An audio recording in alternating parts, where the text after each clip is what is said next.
Parle tout de suite. Vous avez le temps? Oui. Ok. Il y a 5 plaintes, c'est ça? Il y a 5 personnes qui étaient incluses dans la plainte. Il y a 5 personnes qui ont porté plainte. Ouais. Il y a 7000 donateurs. Ça fait très peu déjà. Hein. Par rapport à tout ce qui s'est dit, il y a 5 plaintes et il y a 7000 donateurs. Sur les 5 plaintes, il y a Sandra, la vice-présidente de l'association, qui était du coup la trésorière. Il y a Nesrine, qui est sa cousine, qui était la secrétaire générale.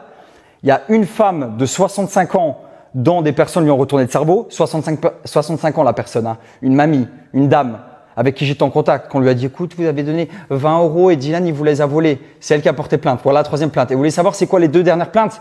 Le collectif AVI. Ils n'avaient pas assez de plaintes contre Dylan Thierry et ils ont fait des fausses plaintes à mon égard. Vous savez pourquoi? C'est moi qui ai été bête.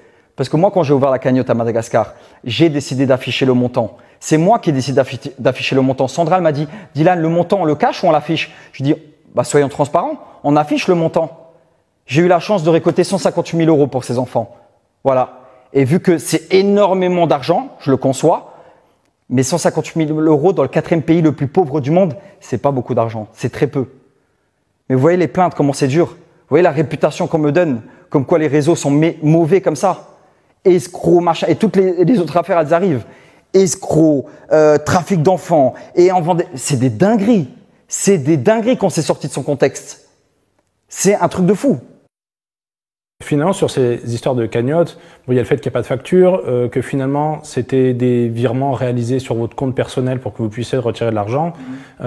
Est-ce que finalement, vous reconnaissez que c'était peut-être pas la bonne méthode et que peut-être qu'il aurait fallu faire les choses plus proprement pour pas créer de polémique? Est-ce que ça, c'est peut-être un regret que vous avez? Bien sûr, c'est toujours mieux de vivre sans polémique et sans tout ça, surtout quand ça consiste à parler d'enfants, d'humanitaire et tout ce qui va avec. J'ai d'ailleurs ouvert une association pour que ça soit carré. On a tout fait pour que ça soit carré. Quand Sandra elle a ouvert l'association, qui est mon association, mais vu qu'elle était plus paperasse que moi et que moi je le suis pas du tout, elle a signé à ma place, elle a tout fait à ma place. Quand elle a ouvert cette association, avec mon accord bien évidemment, on s'est rendu compte que c'était compliqué. Je suis luxembourgeois, j'habite à Dubaï, on ouvre une association en France. Le mec, il habite pas à Dubaï, il habite pas en France. Ça veut dire qu'on peut pas lui ouvrir de compte bancaire en France. C'est-à-dire que ça a été le plus gros handicap. C'est déjà de pas pouvoir, que moi, je puisse pas ouvrir un compte en banque en France, alors que j'ai une association française. Et on a essayé toutes les banques, hein, toutes les banques en ligne françaises. Impossible. Du coup, Sandra, elle a dit la seule solution qu'il y a à faire, c'est de le virer sur ton compte. Bah, ok. Si c'est la chose qu'il y a à faire, on le fait, hein. Mais oui, pour répondre à votre question, j'aurais préféré que tout soit beaucoup plus carré. Mais ça, c'était pas mon combat. Mon combat n'était pas là. C'est vrai que c'est très important que ça soit carré, que ça soit bien. Et j'aurais dû le faire. Et je sais même pas comment j'aurais pu le faire, mais j'aurais dû le faire peut-être mieux. Mais c'est pas mon réel combat. Moi, mon combat, c'était juste de pouvoir sauver des enfants. Aider des enfants. C'était ça mon réel combat de base. Et pour bien comprendre, la somme totale des cagnottes, vous l'avez retirée donc en liquide sur place à Madagascar. C'est ça, ouais. Donc en fait, vous pouvez très bien montrer vos preuves bancaires à la justice pour montrer, oui, à telle date, j'étais à Madagascar, j'ai sorti cet argent. C'est pour ça que je suis pas inquiet. Parce que c'est facile pour moi. C'est trop facile. Je sors 3 000, 3 500 € par jour à Madagascar, ils vont voir. J'ai tout. Mais j'ai pas à donner des comptes sur Twitter à des haters. On est où là? La justice va faire son travail. J'ai confiance en la justice. En tout cas, j'ai confiance en la justice sur des hommes blancs, luxembourgeois. Je tiens à le préciser. J'ai pas confiance en la justice sur les Noirs et les Arabes. Ils sont totalement injustes par rapport à ça. Mais c'est un autre débat. Mais j'ai confiance en la justice sur des blancs aux yeux bleus luxembourgeois. Moi, ils vont rien me faire. Ils vont pas me tirer dessus, ils vont pas me mettre en prison pour rien. Par contre, si j'étais arabe ou noir, peut-être que ça serait différent. Mais ils vont rien me faire.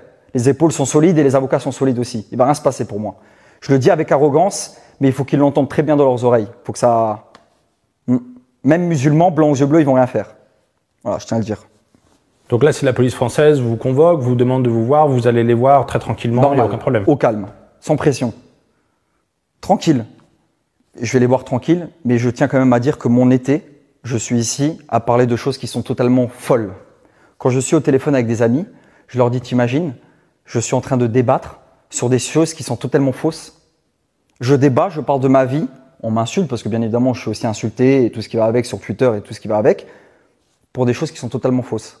Une injustice totale. Croyez-moi, par rapport à l'injustice que je subis, les harcèlements par rapport aux cagnottes, au trafic d'enfants et tout ce qui va avec, il y en a beaucoup qui ils auraient mis la corde au cou. Hein. Vous disiez